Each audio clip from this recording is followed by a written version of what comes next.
let's talk about power chords and what they are. So simply put, power chords are fifths, meaning that in a scale you're using the root note and the fifth of the scale, and they generally sound like this.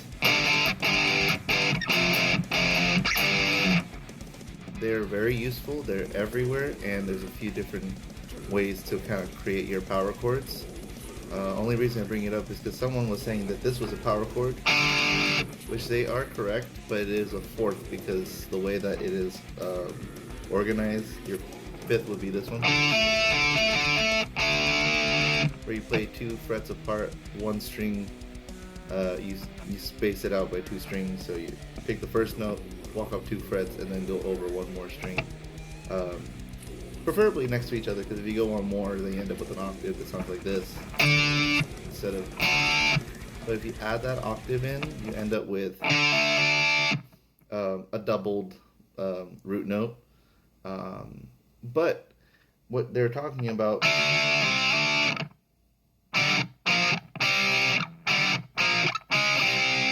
is a type of power chord, because power chords generally are chords you can move around very easily. I mean, you can even say this is a power chord too,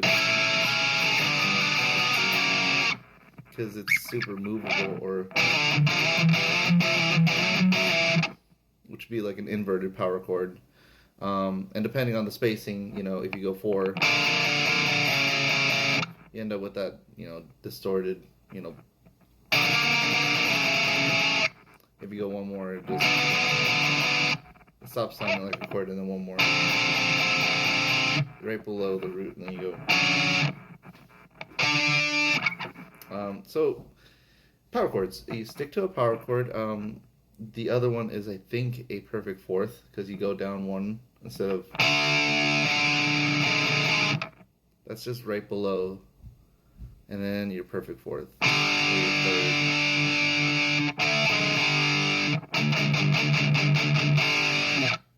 So yeah, so that's kind of a little bit of a basics on power chords. You can implement a little bit of rhythmic element to it.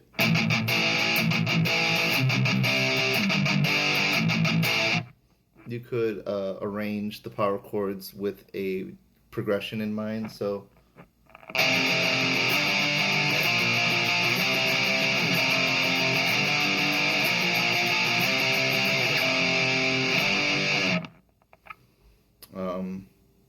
you can even include other power chords with your song. So if you have a power chord and you move the first finger 1 down, you end up with this kind of like Iron Maiden sounding.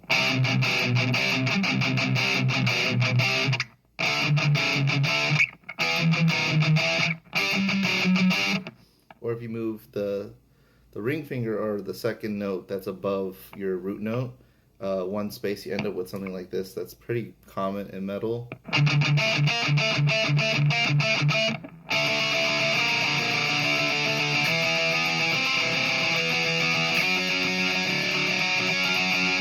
And then the thing to expand upon this idea for anyone that kind of already knows how to do this, we could just kind of start expanding it into the power chords that they are associated with. So if you kind of add the octave, but you could also add like the 4th note into it, so you end up...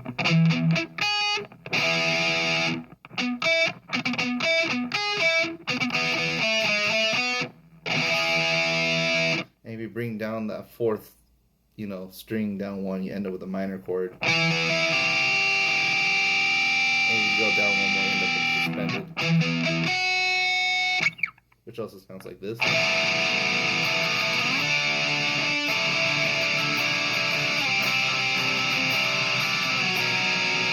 So just adding 1 note, removing it, moving it up or down, but you modularly add or remove things. That's how you kind of start to kind of work around the scales without ever having to learn the scale. So like, for instance, if I wanted to do like, you could also kind of mirror that on the bottom.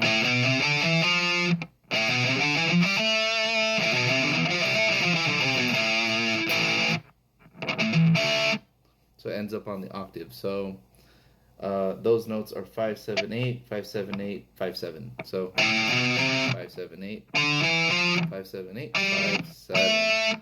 and I'm going from the sixth string to the fourth string.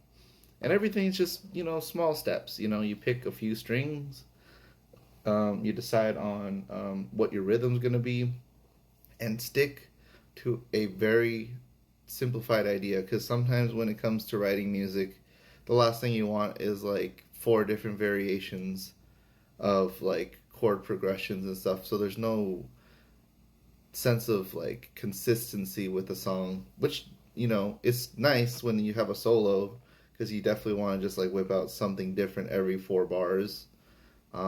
Practice with a metronome, 120 BPM, for over four. 1, 2, 3, 4.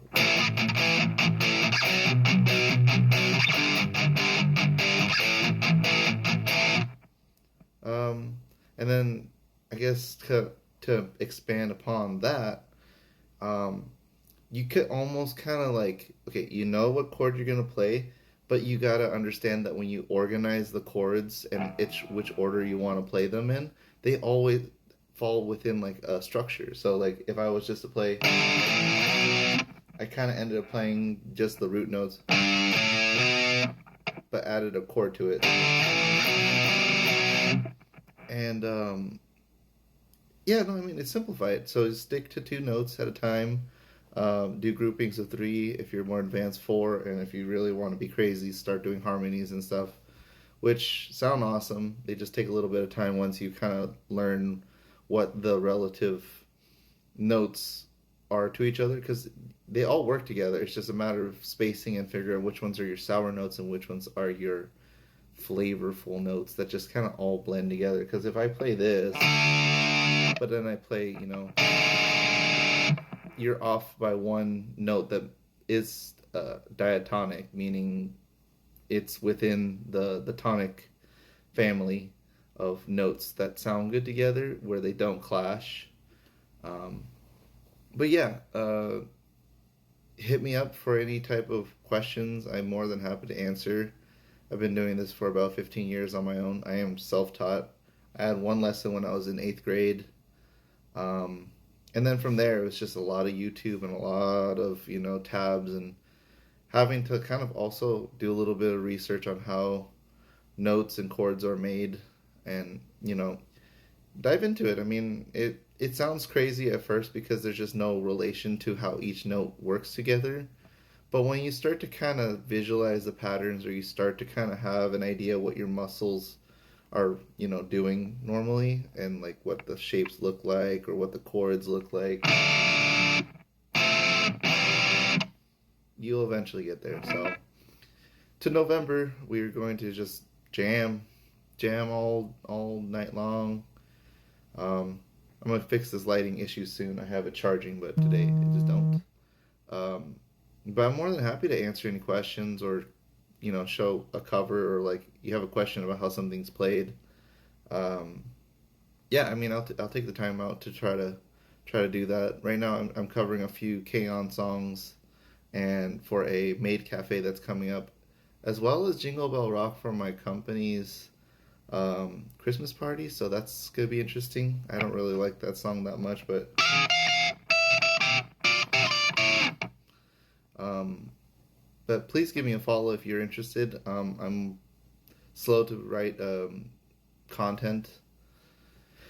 I work full time, 5 days a week, and when I can, I'll just jump on. This is a simple way for me to kind of stay engaged with my new following. I'm happy that you guys are following. Thank you so much. I'm also the guy kind of creating the video game music cafe. So if you're interested in that, there's a TikTok page at VGM Cafe. Exact VGM Cafe, just exactly how it's spelled. We're just kind of linking all the artists together. I'm building a website soon. If you got this far, you definitely need to hit that like button and follow. So if you are interested, there's a bunch of stuff from Rifftober. Then again, Shreddy Eddie, I am checking out.